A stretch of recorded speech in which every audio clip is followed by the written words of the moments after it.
Posteriormente, ingressei no ramo de cadeias de lojas, juntamente com o ex-presidente da Universidade de Extensão LaSalle.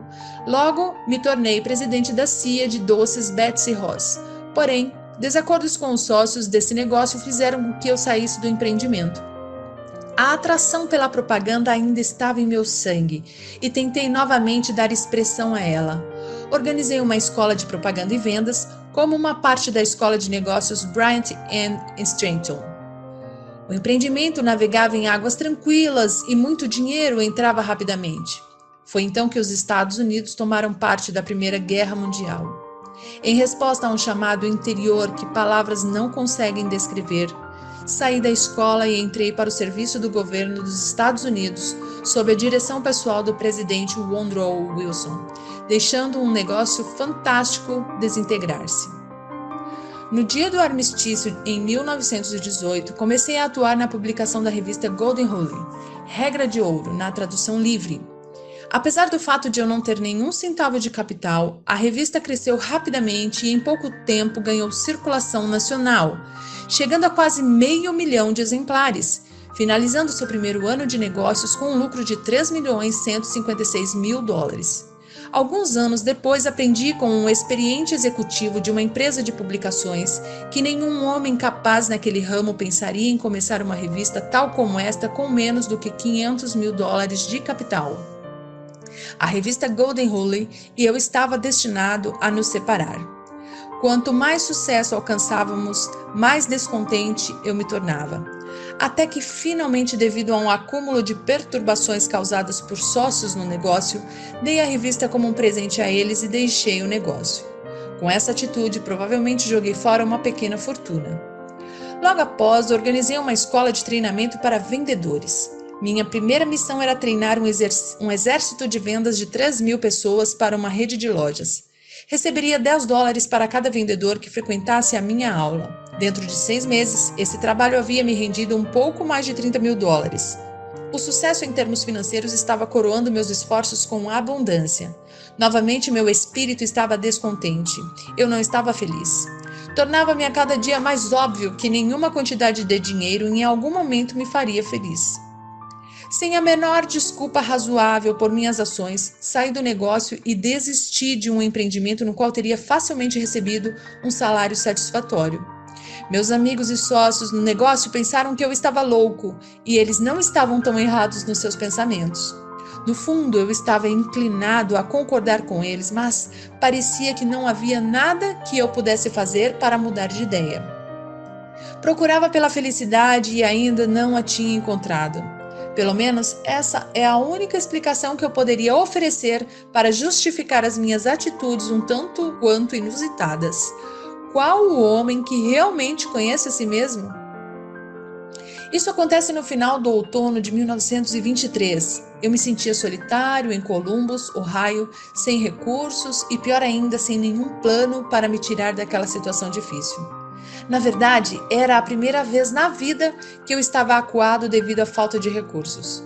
Em muitas ocasiões já havia passado por momentos de aperto, mas nunca antes havia faltado dinheiro a tal ponto de eu não conseguir suprir as minhas necessidades pessoais. A experiência me assombrou. Eu parecia estar totalmente à margem do que poderia ou deveria fazer. Pensei em uma dúzia de jeitos de conseguir resolver os meus problemas, mas descartei-os todos. Eram impraticáveis e impossíveis de realizar. Me senti como alguém que estava perdido em uma selva, sem uma bússola sequer. Toda tentativa que eu fazia para me tirar da dificuldade acabava me trazendo de volta para o ponto de partida. Por quase 2 meses, sofri com a pior das doenças humanas, a indecisão. Eu conhecia os 17 princípios da realização pessoal, mas não sabia como aplicá-los. Sem saber, estava encarando uma daquelas emergências da vida de que o Sr. Carnegie havia me falado. Situações essas em que os homens muitas vezes descobrem os seus outros eus. Meu estresse era tão grande que em nenhum momento me ocorreu sentar, analisar a sua causa e procurar a sua cura. Derrota é convertida em vitória. Uma tarde, tomei uma decisão que me ajudou a sair daquela situação. Eu tinha o sentimento de que eu realmente desejava era sair para os espaços abertos do país, onde poderia respirar ar fresco e principalmente pensar. Comecei a caminhar e já havia percorrido mais ou menos 7 ou 8 milhas quando de repente me vi parado. Por muitos minutos fiquei ali como se estivesse com os pés colados. Tudo na minha volta tornou-se escuro. Eu podia ouvir o som estridente de alguma forma de energia que estava vibrando a uma frequência muito alta. Então meus nervos aquietaram-se, meus músculos relaxaram e uma grande calma tomou conta de mim. A atmosfera começou a clarear e enquanto isso ocorria recebi um comando do meu interior que veio na forma de um pensamento tão perto quanto eu posso descrevê-lo. O comando era tão claro e distinto que não havia meios de eu não entendê-lo. Na essência, ele disse: chegou o momento de você completar a filosofia de sucesso que você começou, seguindo a sugestão de Carnegie. Volte para casa de uma vez por todas e comece a transferir os dados que você juntou da sua própria mente, transformando-os em manuscritos. O meu outro eu havia acordado. Por alguns minutos permaneci aterrorizado. Essa experiência não era parecida com nada que eu houvesse experimentado antes. Eu virei e caminhei rapidamente até chegar em casa.